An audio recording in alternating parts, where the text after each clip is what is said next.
Good afternoon बच्चों। कैसे हैं आप लोग? चलिए। बेटा, हम लोगों ने ऑप्टिक्स टॉपिक उठाया था, तो हम लोग कोशिश यही कर रहे हैं कि पर डे हम लोग ऑप्टिक्स से नए नए दूसरे दूसरे टॉपिक को देखें, ताकि आपको चीजें थोड़ी सी विजुअलाइज हों, जहाँ क्लियर हो जहाँ ऑप्टिक्स हमें क्या क्या चीजें पढ़नी है।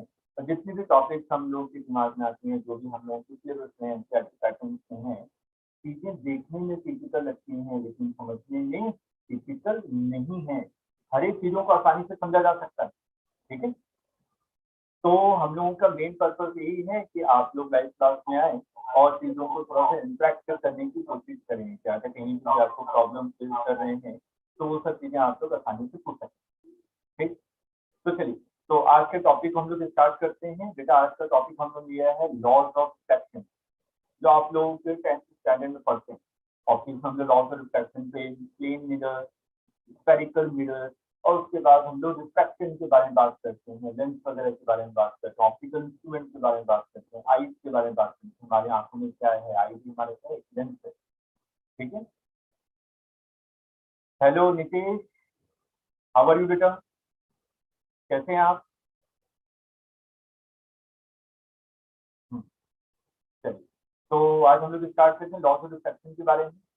तो देखिए, लॉस ऑफ रिफ्रैक्शन में जो आपका स्टेटमेंट है, तो कौन कौन से स्टेटमेंट है? मैंने कहा कि मान लीजिए कोई एक रिफ्रैक्टिंग सरफेस है, या आपका कोई सा भी रिफ्रैक्टिंग सरफेस है, एक रिफ्लेक्टिंग सरफेस लीजिए। इसके डायग्राम को मैंने क्या कर दिया? सिल्वरिंग कर दिया। ठीक। और मैंने यहाँ पे इसकी सिल्वरिंग की है, तो मानिए कि यहाँ पे कोई एक लाइट पॉइंट कर, वेलकम के, ये देखिए लाइट पॉइंट कर रही है।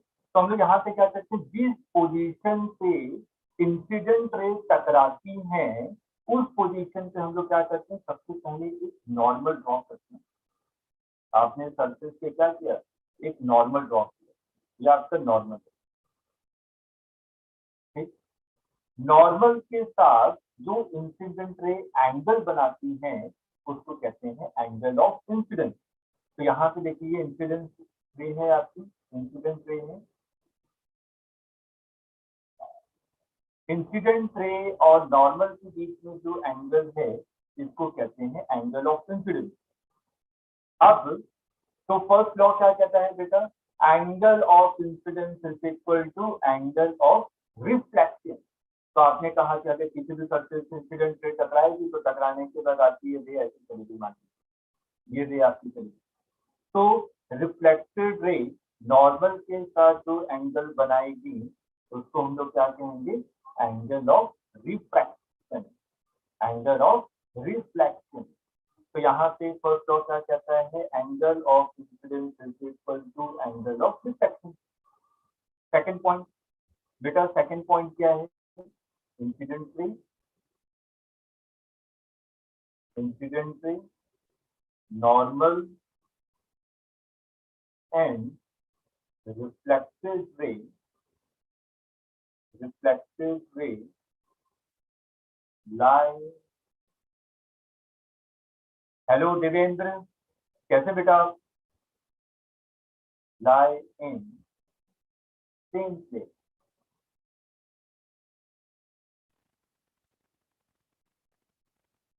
ओके नितिन सर, आपकी आवाज में क्लियर नहीं आ रही है। अच्छा बेटा, देखिए अब क्लियर है, अब मेरी वॉइस क्लियर है नितिन? अब क्लियर हो चुकी होगी। तो देखिए, जो सेकंड पॉइंट हम लोगों ने लिखा कि incident ray, normal and reflected ray lie on same plane. इसका मतलब मान लीजिए कि आपकी इंसिडेंट रे है, ये रे है आपकी इंसिडेंट रे सरफेस है, ये रे टकराई, यहाँ पे आपने जिस पॉइंट पे टकराया वहां पे आपने नॉर्मल ड्रॉ किया, मेरे इसके परपेंडिकुलर, और रिफ्लेक्टेड रे ये चली गई। तो ये जो तीनों है, ये रिफ्लेक्टेड रे, ये नॉर्मल, और ये इंसिडेंट रे, एक पेपर ले लीजिए, एक पेपर से लाई करेंगे तीनों की तीनों, इसका होता है line in the same plane. ठीक है। तो सेकंड पॉइंट का मतलब ये है कि जो तीनों है, नॉर्मल है, इंसिडेंट है, और जो आपका रिफ्लेक्टेड रे है, तीनों की तीनों क्या करेंगे? एक ही प्लेन पे लाइट करेंगे। ठीक। इस सिंपल से कॉन्सेप्ट से देखिए बहुत को सॉल्व करते हैं। आप सभी लोग कोशिश कीजिए उसका आंसर देने के लिए, ठीक है। थोड़ा सा मैथ्स का इन्वॉल्वमेंट है, ठीक है। और आप लोग मैथ्स आपने पढ़ा है, 11th स्टैंडर्ड में पढ़ रहे हैं और 12th स्टैंडर्ड के स्टूडेंट है, 12th में पढ़ रहा हूँ। अगर जो बच्चे नहीं हैं, जो बायो साइड से भी हैं, तो उन्होंने 10th तक तो मैथ्स पढ़ लिया, तो सिंपल हमें मैथ्स यूज करना है। तो चलिए देखिए क्वेश्चन से स्टार्ट करते हैं हम लोग। मान लिया एक सर्कुलर शेप की बॉडी है, इसके इनर पार्ट को आपने क्या किया है, इनर पार्ट को आपने सिल्वरिंग कर दिया, इनर पार्ट, ठीक है। सर्कुलर बॉडी है, इसके इनर पोर्शन को आपने सिल्वर कर दिया। अब मेरी आवाज क्लियर बेटा? अब मेरा क्वेश्चन क्या है आपसे, मैंने कहा कि ये आपने सिल्वरिंग कर दी,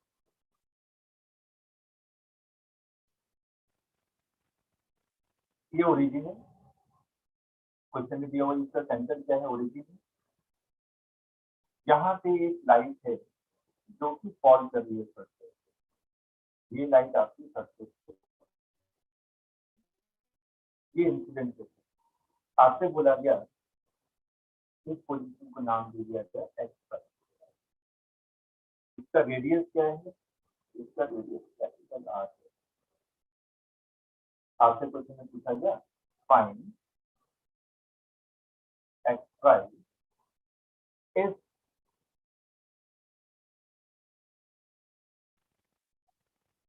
if they become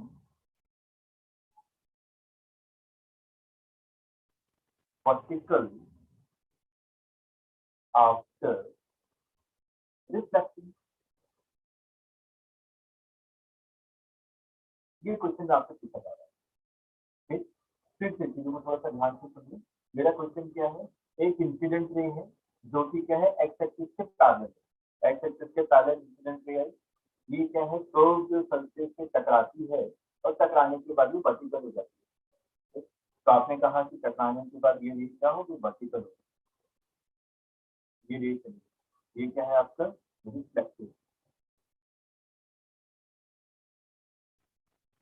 मेरे से यहाँ पे क्वेश्चन में पूछा जा रहा है कि एक्स वाई कोऑर्डिनेट क्या है, वो पोजीशन बताइए, जो पोजीशन का कोऑर्डिनेट बताइए जहां से रे आपकी टकराई।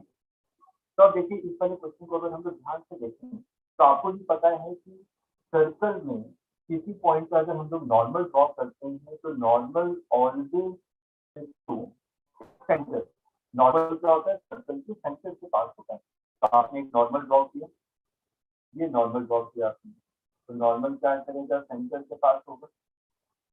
अब इस क्वेश्चन को बहुत आसानी से आप सॉल्व कर सकते हैं। तो एक्स वाई कोऑर्डिनेट का मतलब क्या हुआ, इस रिजल्ट में हम लोग ध्यान से देखते हैं। एक्स का मतलब क्या हुआ, ओरिजिन से ओरिजिन का डिस्टेंस, ये बेटा एक्स है।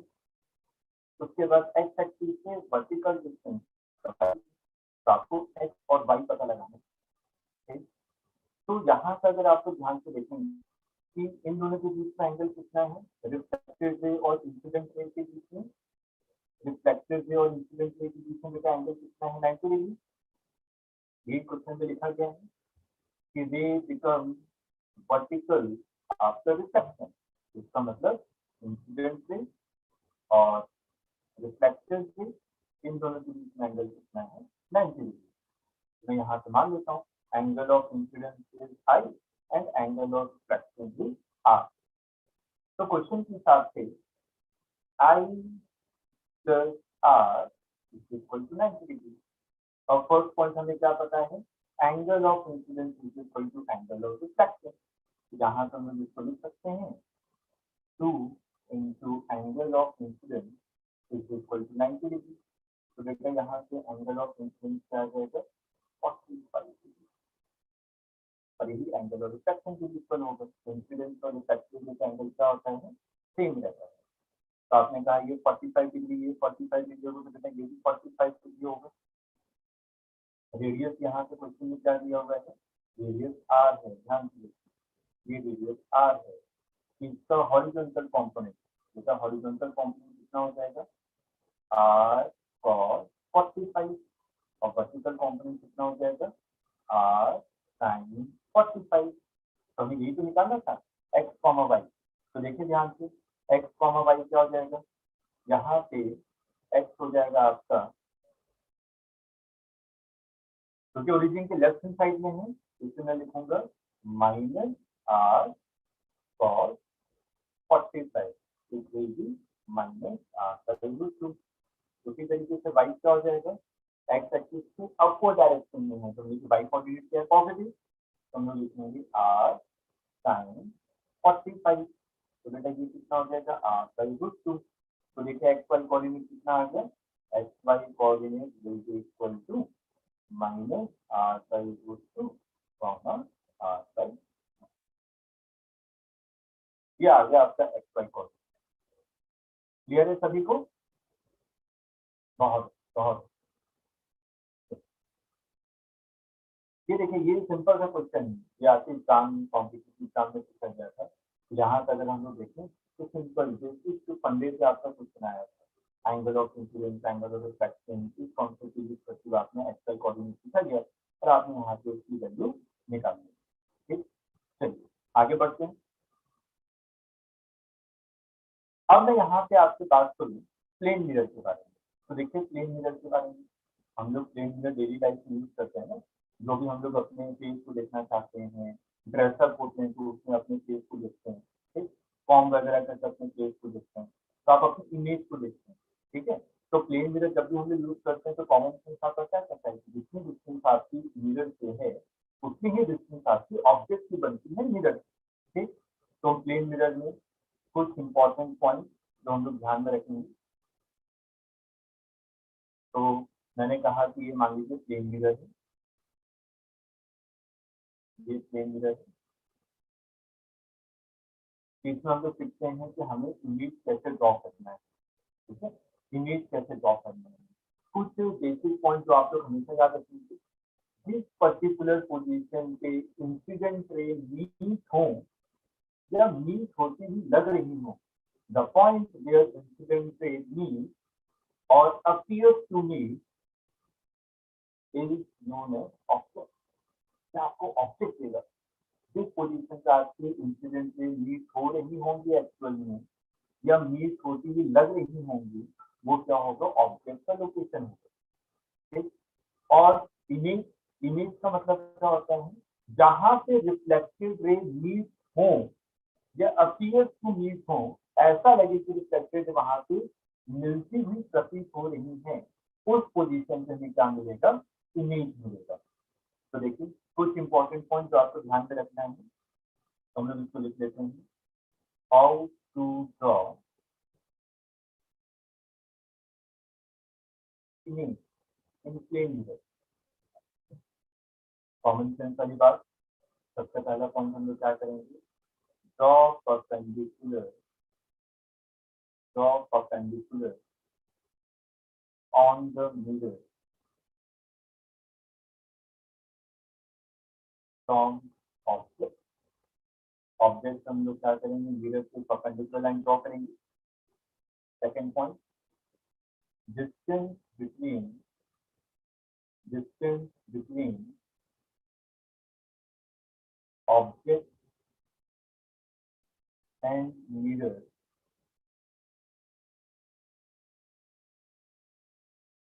is equal to distance between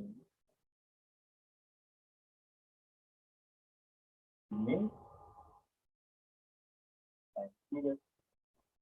ये तो पहला पॉइंट मैंने बताया था कि अगर मैं मिरर के सामने खड़ा हूँ तो आपको ये चीज नजर आती है कि जितनी डिस्टेंस आपकी मिरर से होती है उतनी डिस्टेंस आपकी ऑब्जेक्ट की होती है मिरर से, ठीक।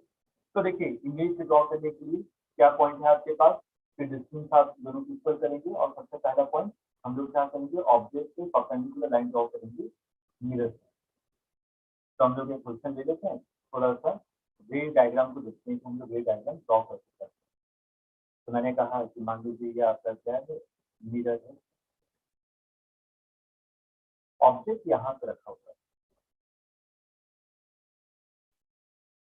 मेरे को इमेज बनाना है, इमेज आपकी कहाँ पे। तो अभी आपको मैंने क्या समझाया था कि सबसे पहला पॉइंट ऑब्जेक्ट से हम लोग क्या करेंगे, मिरर से परपेंडिकुलर लाइन ड्रॉ करेंगे। अच्छा ये बताइए क्या यहाँ की इमेज बनेगी, मिरर के सामने नहीं रखा हुआ है, मिरर तो बस इतना ही है, ये है मिरर की पोजीशन और ऑब्जेक्ट आपके यहाँ से रखा हुआ है। तो बताइए क्या यहाँ पर इमेज बनेगी? यस बनेगी। इमेज तो हमेशा बनती है, वो अलग पॉइंट है कि वो इमेज को मैं देख पा रहा हूँ कि नहीं देख पा रहा, उसको हम लोग क्या कहेंगे, व्यू ऑफ, देखिए हम लोग उसमें हम बात करेंगे कि व्यू, जो उसको इमेज का जो आपका व्यू है वो हमें नजर आ रहा है कि नहीं नजर आ रहा है। वो नजर कब आएगा जब मैं फील्ड ऑफ व्यू में हूँ। जो नेक्स्ट टॉपिक इससे आगे मैं कंटिन्यू करूंगा तो मैं आपको बताऊंगा फील्ड ऑफ व्यू का मतलब क्या होता है। इमेज फॉर्मेशन अलग कॉन्सेप्ट है, इमेज आपको नजर आ रही है कि नहीं नजर आ रही है ये अलग कॉन्सेप्ट है। तो यहाँ पे अगर हम लोग बात करें ऑब्जेक्ट, ये मिरर है, मिरर को हम लोग थोड़ा सा एक्सटेंड करें आगे तक, क्योंकि मेरे को परपेंडिकुलर लाइन ड्रॉ करना है और आपको ही पता है कि किसी भी पॉइंट से किसी की लाइन पे परपेंडिकुलर सिर्फ एक ही होता है। तो आपने क्या किया, इसको थोड़ा सा एक्सटेंड किया, तो यहाँ से मैं परपेंडिकुलर लाइन ड्रॉ किया, आपने परपेंडिकुलर लाइन ड्रॉ किया, आपने कहा ये डिस्टेंस एक्स है। तो ये सेकंड पॉइंट आपने क्या लिखा है, distance between object and mirror is equal to distance between image and mirror. दोनों की बीच की डिस्टेंस क्या होती है, सेम होती है। तो आपने यहाँ पे क्या कहा कि अगर ऑब्जेक्ट की डिस्टेंस मिरर से एक्स है तो इमेज की भी डिस्टेंस मिरर से क्या होगी, एक्स होगी। इमेज पोजीशन के बनेगी। फर्स्ट स्टेप तुरंत आप इमेज बना दीजिए, ठीक, परपेंडिकुलर लाइन ड्रॉ। उसके बाद हमें रे डायग्राम से दिखाना है कि हाँ इमेज की पोजीशन बताइए। तो हम मैंने क्या बताया कि जहाँ पे आपकी इंसिडेंट भी लीक होंगी या लीक होती हुई प्रतीत होती होंगी उसको हम समझिए ऑब्जेक्ट, जहाँ पे रिफ्लेक्टेड लीक होंगी या लीक होती हुई लगेंगी होंगी उसको हम लोग क्या कहेंगे, इमेज। यहाँ पे जब भी रे डायग्राम बनाना है हम लोग हमेशा कितनी रे लेंगे, दो रे लेंगे। मैंने यहाँ पे दो रे ली, एक रे को अपने मिरर से सॉल्व करवाया, तो यहाँ से आपका रिफ्लेक्शन होगा, तो रिफ्लेक्शन के लिए आपने यहाँ से दिखाया, इमेज से निकालिए रे को और ये आपने कहा रिफ्लेक्ट हो ऐसे, एक रे ये होगी, एक रे फॉल की और ये आपकी रिफ्लेक्शन होगी। तो उसके बाद सेकंड रे आपने ली, सेकंड रे ली आपने, ठीक है, और यहाँ से फिर से इमेज से आप इसको रे को ले जाइए, ये रे ऐसे। तो देखिए जहाँ पे रिफ्लेक्टेड रे मिलती हुई लगेंगी या एक्चुअल में मीट हो रही होंगी वहां से क्या बनेगा, इमेज बनेगा। तो आपने यहाँ पे क्या कहा कि जो रिफ्लेक्टेड रे है इसको अगर मैं पीछे की तरफ एक्सटेंड करूँ, इन दोनों रिफ्लेक्टेड रे को अगर मैं पीछे की तरफ एक्सटेंड करूँ तो इमेज यहाँ से होगी, ठीक है। तो आपने यूज कर दी, इमेज यहाँ से बन जाती है। और ये शुरुआत वाली जो दोनों रेज में बोलते हैं आपकी इंसिडेंट रे है, ये ऑब्जेक्ट हो गया। ये सिंपल था आपका क्या है, रे डायग्राम। बेटा बहुत सिंपल सा कॉन्सेप्ट है, पर फिर से सभी चीजों को रिकॉल करवा देता हूँ कि अगर प्लेन मिरर है तो प्लेन मिरर में से जनरल ऑब्जर्वेशन क्या है, जो ऑब्जेक्ट की डिस्टेंस होगी मिरर से और जो इमेज की डिस्टेंस होगी मिरर से वो दोनों होंगी सेम। और पहला पॉइंट क्या था कि अगर मेरे को यहाँ से डिस्टेंस निकालना है तो दूसरा डिस्टेंस कैसे ड्रॉ करते हैं, किसी भी पॉइंट से लाइन से परपेंडिकुलर ड्रॉ करते हैं। तो ऑब्जेक्ट हम लोग क्या करेंगे, मिरर से परपेंडिकुलर लाइन ड्रॉ करेंगे, तो ऑब्जेक्ट की डिस्टेंस मिरर से और मिरर की डिस्टेंस मिरर से इमेज की डिस्टेंस क्या होगी, दोनों सेम होगी, ऑब्जेक्ट की मिरर से और इमेज की मिरर से। तो यहाँ पे आपने किया तो उसके बाद इंसिडेंट और रिफ्लेक्टेड को बना दी, तो आपको ये रे डायग्राम। अब सिंपल सा क्वेश्चन जो आपके कॉम्पिटिटिव एग्जाम में पूछा गया, देखिए बिल्कुल सिंपल सा एग्जाम, ये हमेशा ध्यान में रखिएगा कि हमें बहुत ज्यादा पता ये नहीं पढ़ने की जरूरत है। जो एनडी है फिफ्टीन समय के क्वेश्चन आते हैं आप उसको बहुत आसानी से सीख कर सकते हैं, सिंपल कॉन्सेप्ट, ठीक है। चलिए एक क्वेश्चन सिंपल सा हम लोग करते हैं थोड़ा सा कॉन्सेप्ट को क्लियर करने के लिए जो हमने पढ़ा अभी तक।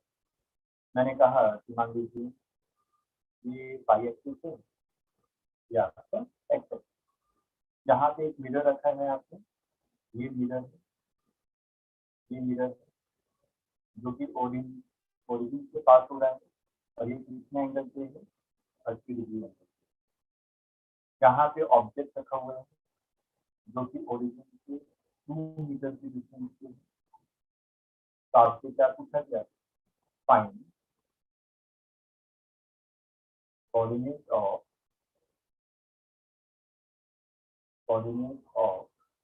इमेज, इमेज का कोऑर्डिनेट निकालना है। बिल्कुल सिंपल से क्वेश्चन का मुझे स्टार्ट करना है, आपको क्या करना है, इमेज का कोऑर्डिनेट बताना है। इमेज का कोऑर्डिनेट क्या है, ऑब्जेक्ट का कोऑर्डिनेट क्या है, इतनी लाइन सभी लोगों को आती है, यहाँ पे ऑब्जेक्ट क्या रखा हुआ है, एक्स एक्सिस पे रखा हुआ है। अगर ऑब्जेक्ट एक्स एक्सिस पे रखा हुआ है तो वाई कोऑर्डिनेट कितना होगा 0 और एक्स कोऑर्डिनेट कितना दिया होगा तो उसमें आपको 2। तो देखिए क्या हो जाएगा, इसका कोऑर्डिनेट हो जाएगा, ऑब्जेक्ट का कोऑर्डिनेट है आपका 2,0। अब आपको क्या निकालना है, इमेज का कोऑर्डिनेट, इमेज की वो पोजीशन पता लगाइए जहाँ से आपकी इमेज फॉर्मेशन होगी। अब सिंपल सा लॉजिक हम लोग लगाते हैं कि अगर मैंने कहा कि ऑब्जेक्ट मिरर से 30 डिग्री पे है तो जो इमेज होगी वो भी क्या होगी, 30 डिग्री से होगी। जैसा यही होगा ना, जितना ऑब्जेक्ट इंक्लाइंड है प्लेन मिरर से उतना ही इंक्लाइंड होगा आपका इमेज, सिमेट्रिकल बनता है। तो आपने कहा ये भी 30 डिग्री होगा, ठीक। या आपका 2 मीटर है तो बेटा ये भी 2 मीटर होगा। मेरे को तो कोऑर्डिनेट पूछा गया है, कोऑर्डिनेट का मतलब एक्स कॉमा वाई निकालना। अब एक्स का मतलब क्या होगा, यहाँ से आपने परपेंडिकुलर लाइन ड्रॉ की, तो ये क्या है आपका एक्स कोऑर्डिनेट और ये जो परपेंडिकुलर डिस्टेंस है ये है आपका वाई कोऑर्डिनेट। मेरे को एक्स कॉमा वाई निकालना है। अब देखिए सिंपल सा ट्रायंगल बन रहा है, इस तरह ट्रायंगल को देखिए, ये वाला ट्रायंगल, इस वाले ट्रायंगल को ध्यान से देखिए। ये क्या है आपका 2 मीटर इसके साथ कुछ भी है। तो एक्स कोऑर्डिनेट निकालने का, एक्स कोऑर्डिनेट कितना हो जाएगा 2 cos, ये कितना एंगल है, तो जो एक्स कोऑर्डिनेट यहाँ पे 2 के साथ थीटा के साथ वाला जो भी कॉम्पोनेंट होता है, थीटा के साथ वाला कॉम्पोनेंट क्या होता है cos, और थीटा के सामने वाला कॉम्पोनेंट ये कॉम्पोनेंट कितना होता है आपका sin। हम लोग क्या लिखेंगे, एक्स हो जाएगा आपका 2 cos 60, दैट मीन्स 2 cos 60 की वैल्यू, जल्दी से बताइए, cos 60 1/2, ये वैल्यू कितनी हो जाएगी 1। क्लियर है। वाई कोऑर्डिनेट कितना हो जाएगा 2 sin 60, sin 60 की वैल्यू बेटा √3/2, ये कितना हो जाएगा आपका 2 sin 60 हो जाएगा √3। तो देखिए एक्स वाई कोऑर्डिनेट कितना आ गया, एक्स वाई कोऑर्डिनेट आ गया आपका 1/2, 2। ठीक है, सिंपल सा क्वेश्चन था कि देवेंद्र, बेटा देखिए क्लियर है आप लोगों को, बहुत सिंपल।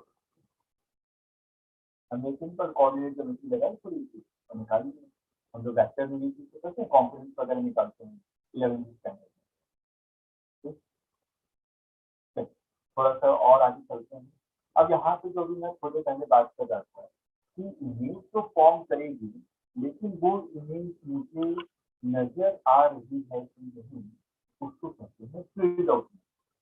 तो देखिए फील्ड ऑफ व्यू का मतलब क्या हुआ, field of view,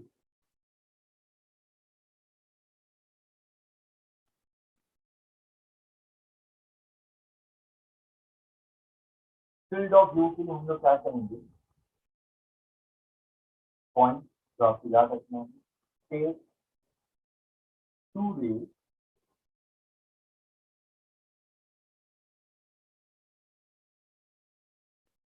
drop on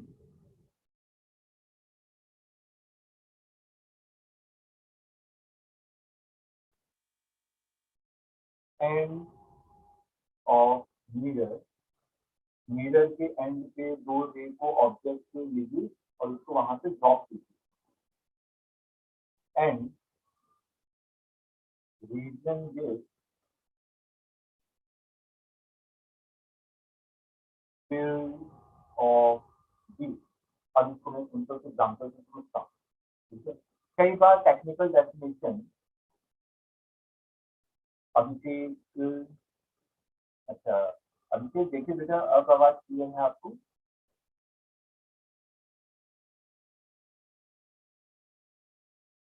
अब आवाज क्लियर आ रही है अभिषेक।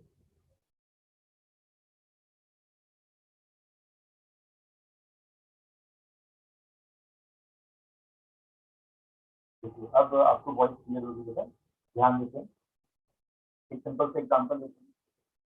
मैंने क्या लिया, एक मिरर लिया, ये मिरर है, 2 पॉइंट उसी को हम लोग पहले समझते हैं कि क्या पॉइंट दिखाए मैंने कहा ये ऑब्जेक्ट,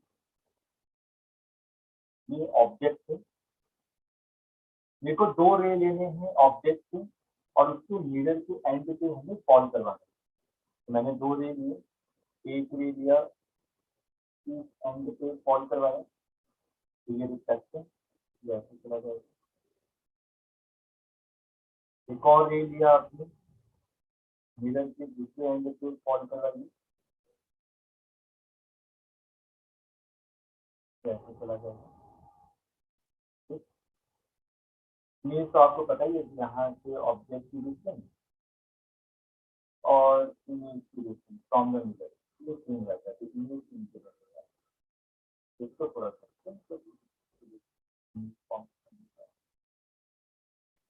तो ये जो रीजन है, ये वाला जो रीजन है, जो भी मैंने कहा था, ये क्या है? Field of view.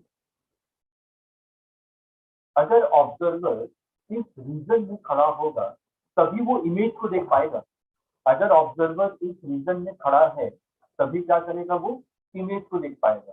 अदरवाइज अगर मैंने कहा कि मान लीजिए ऑब्जर्वर यहाँ पर है, अगर ऑब्जर्वर 1 पोजीशन पे है, ऑब्जर्वर सेकंड पोजीशन पे है, तो इमेज कब नजर आएगी?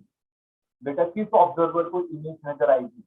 फर्स्ट वाले ऑब्जर्वर को कि सेकंड वाले ऑब्जर्वर को? जरा जल्दी से सोच कर बताइए। फर्स्ट वाले ऑब्जर्वर को इमेज नजर आएगी या सेकंड वाले ऑब्जर्वर को इमेज नजर आएगी? इमेज तभी नजर आएगी जब ऑब्जर्वर आपका क्या होगा? फील्ड ऑफ व्यू में। अगर फील्ड ऑफ व्यू में ऑब्जर्वर खड़ा है तभी आपको इमेज फॉर्मेशन मतलब इमेज को वो देख सकता है, अदरवाइज इमेज को देख नहीं पाएगा। तो अगर मैं यहाँ से ध्यान से देखूं तो कौन सा ऑब्जर्वर फील्ड ऑफ व्यू में है? Second observer. सेकंड ऑब्जर्वर क्या है? फील्ड ऑफ व्यू में। अगर second observer field of view में है तो सेकंड ऑब्जर्वर को इमेज नजर आएगी। ये जो सेकंड ऑब्जर्वर है ये इस इमेज को देख सकता है। लेकिन अगर मैं फर्स्ट ऑब्जर्वर के बारे में बात करूं तो फर्स्ट ऑब्जर्वर को इमेज नजर नहीं आएगा, क्योंकि कोई भी रिफ्लेक्टेड रे जिसकी आंखों पे नहीं गिर रही है। देखो इमेज कब नजर आता है? सिंपल, अगर मैं आपसे पूछूं कि मैं किसी भी ऑब्जेक्ट को क्यों देख पाता हूँ, तो किसी भी ऑब्जेक्ट को देखने के 2 रीजन होते हैं। एक तो होता है आपका रेडिएशन और दूसरा रीजन होता है रिफ्लेक्शन। तो मैं यहाँ पे बात करूँ, मेरे सामने मान लीजिए ये ऑब्जेक्ट है, मैं इस ऑब्जेक्ट को देख पा रहा हूँ। क्यों? क्योंकि इस पे लाइट फॉल करी है, लाइट फॉल होने के बाद टकरा के मेरी आंखों पे आ रही है, तो मेरे को लग रहा है कि यहाँ पे कुछ ना कोई ऑब्जेक्ट रखा हुआ है। ठीक है, तो मेरे को नजर आता है कि यहाँ पे ऑब्जेक्ट है। आपने कई बार देखा होगा कि जब मैं मॉल वगैरह में जाता हूँ, वाइट ग्लासेस लेके रहते हैं और ग्लासेस बहुत ट्रांसपेरेंट हो, बहुत साफ सफाई से लगा हुआ है, तो मेरे को कई बार धोखा हो जाता है। धोखा हो जाता है, उनको पता नहीं चलता कि सामने आपका कोई ग्लास का डोर लगा हुआ है कि नहीं लगा हुआ, क्योंकि ये टकरा के आपकी आंखों तक पहुंच नहीं पाती। ठीक, लेकिन किसी भी ऑब्जेक्ट को देखने के लिए 2 रीजन होते हैं, एक तो रेडिएशन होता है और दूसरा होता है रिफ्लेक्शन। अगर रेज टकरा के आपकी आंखों पे आ रही है तो आपको लगता है कि हाँ कोई ऑब्जेक्ट है। तो यहाँ से आपने कहा कि जो रिफ्लेक्टेड, ओके स्टेटस वीडियो। अच्छा ठीक है बेटा, हमें फिर से देखिए, हम लोग तो लाइफ क्लास के छोटे छोटे टॉपिक को ले रहे हैं, हम लोग फिर से इसको समझाने की कोशिश करता हूँ। आप दोबारा बेटा कल की क्लास में जरूर जुड़िएगा, क्योंकि जो आपके डाउट वाला पार्ट है कि सर थोड़ी सी प्रॉब्लम आपको आ रही है, हम लोग कुछ और एग्जाम्पल लेंगे, इसमें आपको चीजें और क्रिस्टल क्लियर हो जाएंगी। हाँ सर, अब मेरे को चीजें समझ में आ रही, इसलिए आपको बॉर्डर होने की जरा कुछ आवश्यकता नहीं है। कल मैं आप ही के डाउट को लूंगा, जो आपने पूछा है स्टेटस वीडियो, जो आपने नाम डाला हुआ है, बेटा आप ही के डाउट को मैं सबसे पहले कल की क्लास में लूंगा। ठीक है, चलिए इसी का आगे कंटिन्यू करेंगे। जो मैंने पढ़ा उसको फिर से दोबारा से जल्दी से डिस्कस करेंगे, ताकि आपको चीजें थोड़ी सी क्लियर हो जाए, और इसी को आगे कंटिन्यू करेंगे। कुछ एग्जाम्पल लेंगे।